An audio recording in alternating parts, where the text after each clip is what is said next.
But I want to talk about the honor of motherhood. Because in Western society, what we have done, we have denigrated the honorable and venerable vocation that is motherhood.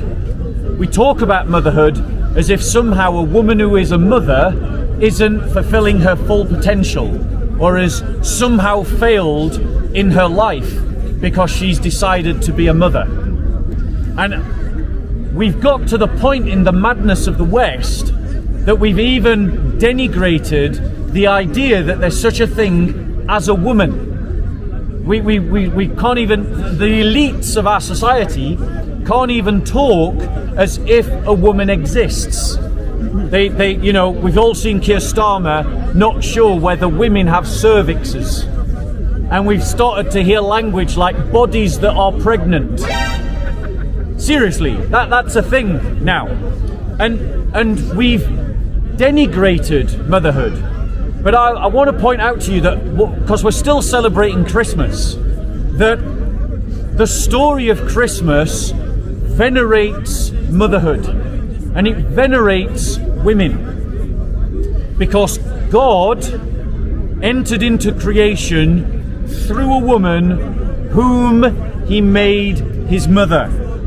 We read in Luke chapter 1, verse 39 on. Now at that time Mary arose and went in a hurry to the hill country, to a city of Judah, and entered the house of Zacharias and greeted Elizabeth.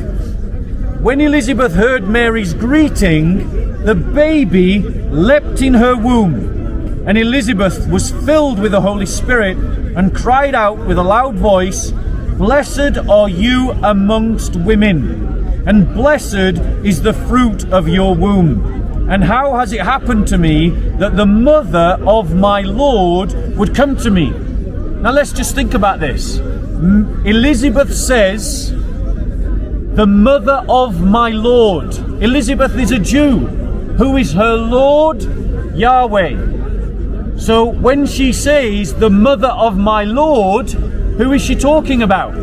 She's talking about Mary, the Theotokos. This is why at the Council of Ephesus, the church gave Mary the honorific title Theotokos, God-bearer, the one through whom God enters the world.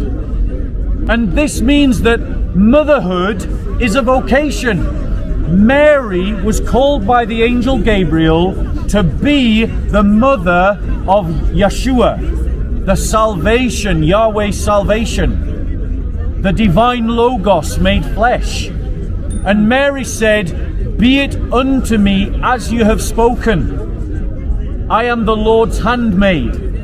So motherhood is a vocation. And that means that any woman that chooses to be a mother is someone who is reaching their full potential. A mother is someone that represents life's first teacher, society's first teacher, society's first line of healthcare, society's first line of police, society's first line of social care. Mothers are at the bedrock of every family, and every family is the bedrock of society. When we devalue motherhood, we cut away at one of the fundamental roots that feeds a healthy society. And yet, in our Western world, because the Western civilization worships the god of Mammon, the god of money, we denigrate motherhood because we need women to be servants of the economy. We need people to be atomized to serve the economy. And so we've put all kinds of pressures for ideological and economic reasons on women, that they should somehow balance being a mother with being a worker. And we're seeing the fruits of that disaster play out in our culture in all kinds of ways. What we need as a society is to truly value and honor our mothers. And I encourage you as Christians to honor the feet of your mothers. to honor the hands of your mothers, to honor the lips of your mothers, to honor their foreheads, their hair.